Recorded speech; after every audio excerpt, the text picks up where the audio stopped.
E aí, galerinha, tudo ok? Então, agora a gente vai fazer a nossa... Deixa eu tirar esse mouse do meio, né? Agora a gente vai fazer a nossa aula de correção da atividade de português, página 142 e 143, tá certo?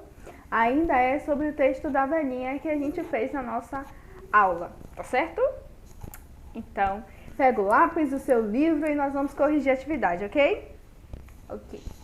Já pegou, né? Eu creio que você já pegou. Olha, você pegou, não pegou? Muito bem. Muito bem. Certo. Página 142, questão 1, livro de português, tá? Ok. Preencha o quadro com os acontecimentos da história. Aí você vai ver uma tabelinha, tá? Essa tabelinha aqui. O primeiro quadradinho ele fala como começa a história. O segundo fala que acontecimentos mudou a rotina da velhinha, certo? Como termina a história. Você vai voltar no texto, ler ele de novo para dar uma refrescada no juízo e vai dizer o que é que aconteceu. Você precisa copiar o texto e colocar aqui? Não precisa copiar o texto nem colocar aqui. Você vai ler o texto e falar com as suas palavras o que é que aconteceu em cada parte, tá certo? Vamos começar pelo começo. Como começa a história? Como é que começa a história da velhinha? O que é que acontece na história da velhinha? Qual é a apresentação que a gente recebe da velhinha? Como é que a gente conhece a velhinha? No começo acontece o quê? Então, no começo a gente descobre uma velhinha que era muito sozinha e que dava nome às coisas que estavam à sua volta. Não é isso que a gente descobre no começo sobre a velhinha? Que ela dava nome às coisas? A cadeira de Frida, o carro de Beto. Então, você vai colocar. A velhinha era muito sozinha e ela nomeava as coisas ao seu redor, tá certo? Se você tiver com dúvida, volta no texto, lê de novo com calma. Se você quiser, você pode sublinhar ou circular as partes que você achar importante, que você identificar. Não, isso daqui é o início do texto, isso daqui é o meio do texto. Que isso vai te ajudar a fazer essa atividade depois, tá certo? Pronto. Como começa a história a gente respondeu, era uma velhinha que dava nome às coisas. E agora próximo quadradinho. Que acontecimento mudou a vida, a rotina da velhinha, certo? O que aconteceu que fez essa velhinha que dava nome às coisas a mudar a sua vida, a mudar a rotina? O que aconteceu de diferente na vida dessa velhinha que era tão sozinha? Então, o que aconteceu? A gente leu lá no texto que ela encontrou um cachorrinho e que visitava ela todos os dias, certo? Então, esse cachorrinho desapareceu. Teve um dia que esse cachorrinho não apareceu mais. Então, o que aconteceu que mudou essa rotina foi ela conhecer o cachorrinho e o cachorrinho um dia desaparecer. Certo? Foi isso que aconteceu de diferente na rotina dela. Ela era muito sozinha, apareceu um cachorrinho e depois o cachorrinho não apareceu mais. E aí ela ficou preocupada. Foi isso que aconteceu de diferente na vida dela. Certo? Como termina a história? Como é que termina a história? A velhinha decide ir ao canil da prefeitura para encontrar o cachorrinho e dar um nome a ele. Qual é o nome do cachorrinho? Sortudo, muito bem. Isso aí. Você vai colocar aqui embaixo. A velhinha decidiu ir ao canil da prefeitura para procurar o cachorro marrom e deu para ele o nome de Sortudo, tá certo? Veja que aqui a gente identificou todas as partes do texto, certo? O início, como começa, o meio, o acontecimento que mudou a rotina dela e o fim, certo? Entenderam tudo isso direitinho, né? Pronto. Então vamos para a questão 2, página 142, tá?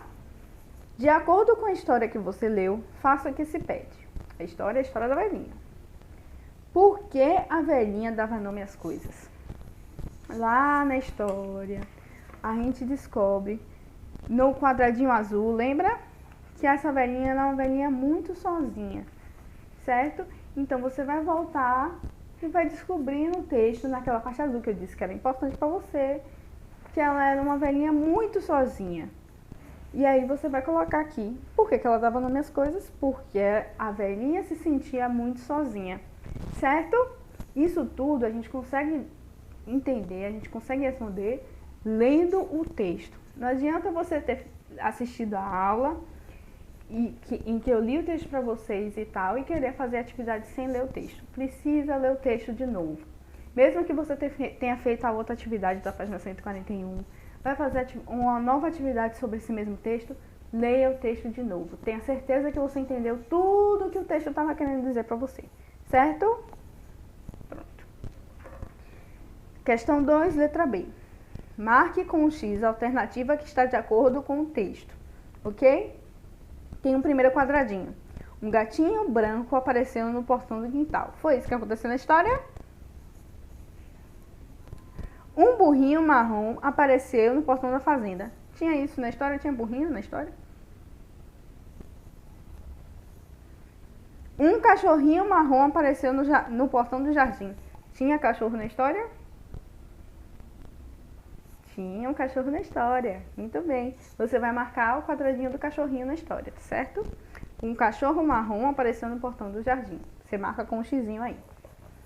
Página 143. Pronto. Página 143, questão 2, letra C.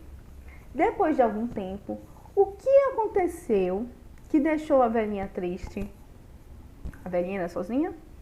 Apareceu um cachorrinho. E o que fez ela ficar triste? E se você está com dúvida, volta lá no texto.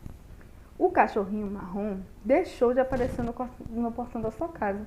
Isso deixou a velhinha triste, porque ele vinha fazer companhia a ela e do nada ele sumiu. Se você quiser confirmar, ter certeza da resposta, volta no texto e procura ler de novo, certo? Depois de algum tempo, o que aconteceu que deixou a velhinha triste? O cachorro marrom deixou de aparecer no portão da sua casa, tá certo? Letra D. Qual foi a decisão tomada pela velhinha para resolver o problema? Tem uma hora que ela toma uma decisão. Qual é a decisão que a velhinha toma? Se quiser, volta lá no texto para descobrir, tá certo? A decisão que a velhinha toma é de ir até o canil da prefeitura para procurar o cachorrinho, certo? Lembra que ela vai pro canil que fala com o encarregado? Então, ela vai no canil procurar o cachorro. Aí você escreve direitinho. A velhinha foi até o canil para procurar o cachorro, certo? Se você escrever algo parecido com isso, tá certo, ok? Questão 3, página 143. Considerando os fatos narrados, escreva V para as frases verdadeiras e F para as frases falsas. Tudo bem? Primeiro quadradinho. A velhinha telefonou para o canil. Ela telefonou para o canil ou ela foi para o canil? Ela foi para o canil, então essa resposta é falsa. Você vai botar um Fzinho dentro do quadrado. Ela dava nome às coisas que sabiam que durariam mais do que ela. Ela fazia isso ou ela não fazia isso? Então, ela dava nome às coisas que durariam mais do que ela. A gente lê isso, acho que no quadradinho azul. Então, você vai e bota o Vzinho de verdadeiro, tá certo? A velhinha tem muitos amigos para conversar. Ela tem muitos amigos para conversar? Não. Na história diz que ela era muito sozinha. Então, você coloca um Fzinho de falso. Belinha era o apelido que a velhinha deu à sua cama. Vamos conferir? Você vai no texto, confere. Será que ela é Belinha mesmo? E aí você olha. Deixa eu ver. Isso aí, Belinha era a cama. Então, você vai e coloca um Vzinho de verdadeiro, tá certo? Para responder, precisa ler o texto. Questão 4. Ao procurar o cachorro no canil, o encarregado perguntou para a velhinha qual era o nome dele. Qual foi a resposta da velhinha? Aí você vai ver aqui, ó, a velhinha conversando com o encarregado, tá? Qual foi a resposta que ela deu? Ela pensou nos amigos, em tudo de bom, e aí respondeu: o nome do meu cachorro é Sortudo, porque ela se achava sortuda. Então, ela colocou o nome do cachorro de Sortudo. Aí você vai escrever no balãozinho, igualzinho que está no texto. O nome do meu cachorro é Sortudo, certo? Não adianta só botar Sortudo. Tudo bem? Agora vem uma bolinha aqui embaixo da questão 4. Por que ela escolheu esse nome para dar ao cachorro? o que a gente acabou de falar. Ela pensou na sorte que ela tinha de ter aqueles amigos. Os amigos dela, que são as coisas dela, né? E aí colocou o nome dele de sortudo. Então você vai botar, porque ela pensou na sorte que tinha, ou pensou como ela era sortuda em conhecer todos os seus amigos, certo? Feito isso, terminou nossa atividade de português. Foi uma atividade rapidinha, não é mesmo? Então, sempre que você tiver com dúvida nas respostas, ou então que as respostas que eu dei para você corrigir lá no portal do Google, você achou que não conseguiu entender exatamente, você vem aqui na aula de correção para ter certeza de quais são as respostas certas, tá certo? Beijocas para vocês, um grande abraço.